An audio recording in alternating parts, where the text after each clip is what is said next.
in the concept that the structure of space, from that structure emerge all things and all things return to, starts to give us a foundation for a new concept of energy, a new concept of gravity, a new concept of electromagnetism, and the forces of nature that comes together that produces our material world.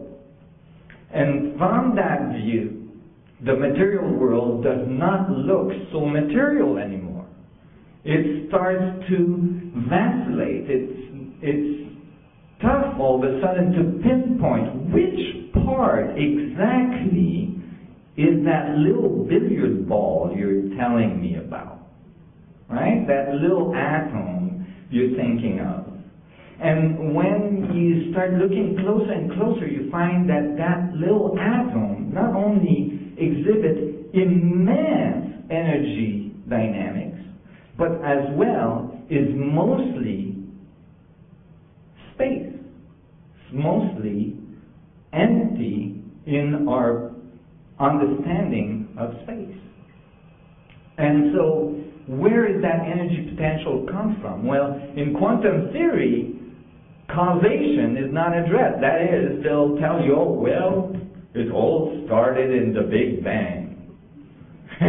The Big Bang has become the god of science.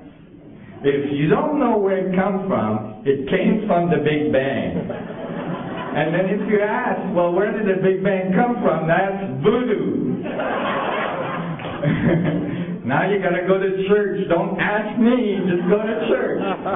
Right? Well, you know, my view is that maybe we need to understand the source of that energy structure. And it became clear to me that the natural world, I was very involved in climbing, I was very involved in skiing and mountaineering and so on. I observed the material world very closely, and I could see that the material world was like a growth of the vacuum structure, that the space-time manifold was emerging and producing very specific pattern structures in space that we called material world, but that it emerged from space itself. That space was extending itself and looking back at itself in this consciously dynamically coupled, absolutely, as it carries information along a feedback loop of information structure that define a very specific field geometry. And I went about to find what is that field geometry, and that took me 20 years.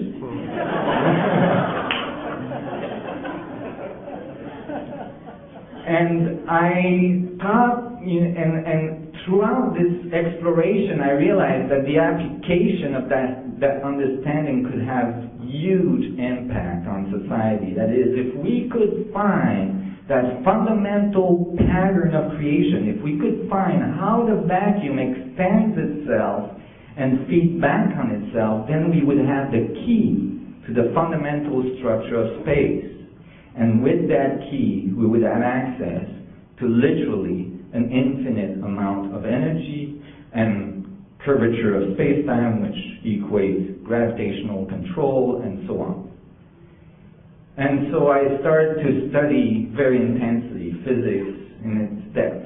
And I found some of the difficulties that physicists had encountered. And I started, because of my approach, I was seeing past those difficulties into maybe a way to solve them. And this weekend I'm going to present some material that I have not published yet, that I just finished, which solves an equation that proves, literally, mathematically proves, that atoms, every single atom you're made of, which is billions and billions and trillions of atoms, each one of them is a mini black hole. Each one of them has an infinite potential singularity at its center, and it produces the effect that we call the electron cloud. And that's why it has all these unusual dynamics, like it spins for billions of years non-stop at near the speed of light, and all all these things. But beyond the fact that this can be applied to technology, beyond the fact that all of a sudden physics would start regarding the world as a fractal structure of the space itself, beyond the fact that it would start regarding the material world at different scale, black hole, what I call black hole, white hole, or black hole, H-O-L-E, W-H-O-L-E. Beyond that is the fact that realizing that this infinite nature is actually present in you, in every one of your atoms, and that because of that infinite nature, you are connected to all things in the universe at all times, that you're dependent on the structure of the vacuum for every billionth of a second that you exist, that you are actually exchanging information with all of the universe through every one of your atoms right now in this room in order to breathe, experience, assimilate the information, and feedback information, that you're an active participant in the universe creation right now is the ultimate understanding, the ultimate message of this new energy technology. That is, the energy, the technology, and you are one. And you're...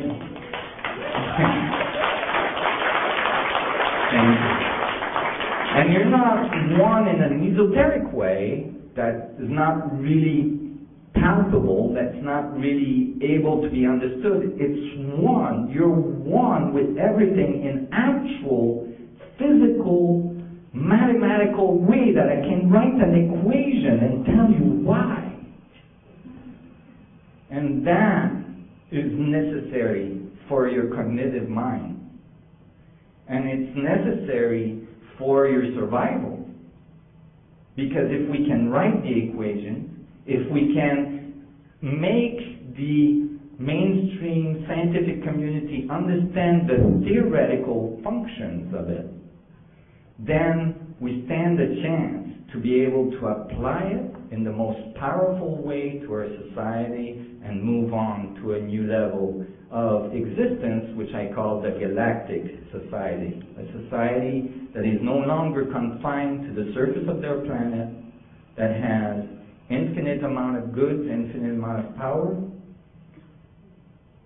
A society that lives in abundance instead of scarcity, that has a concept that value is only based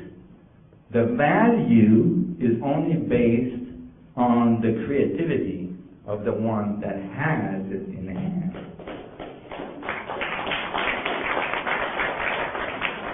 And that, I believe, is the ultimate. This is what I visualize when I see our future. That's what I visualize when I look at the eyes of my 3-year-old and when I think of his children. And I think we're just on the cusp. We're so close. And when I see what's going on in the media right now and what's going on in politics right now and all this, I see the old crumbling and the limitations crumbling, and have no fear. The wealth is not going anywhere. It's just changing hands. And it's going from their hands to our hands. It's going from the concepts of scarcity, the concepts of deterioration, the concepts of entropy, to the concepts of entropy, over unity, abundance, and ultimately the thriving of our society and our world. And so in this, I'm glad to be with you. I'm glad to be part of this. I'm honored to be part of this. And I want to encourage you to to expand your horizon. Don't be afraid of advanced engineering or advanced physics and all this, because I tell you, if it's right, It's really simple. And you can understand it, and don't be afraid to understand it. Doesn't matter how old or young, whatever, your background, you can understand it, and because it is what fundamentally you're made of. And it is fundamentally at your heart, at the heart of your existence, and you will recognize it. So thank you so much for having me.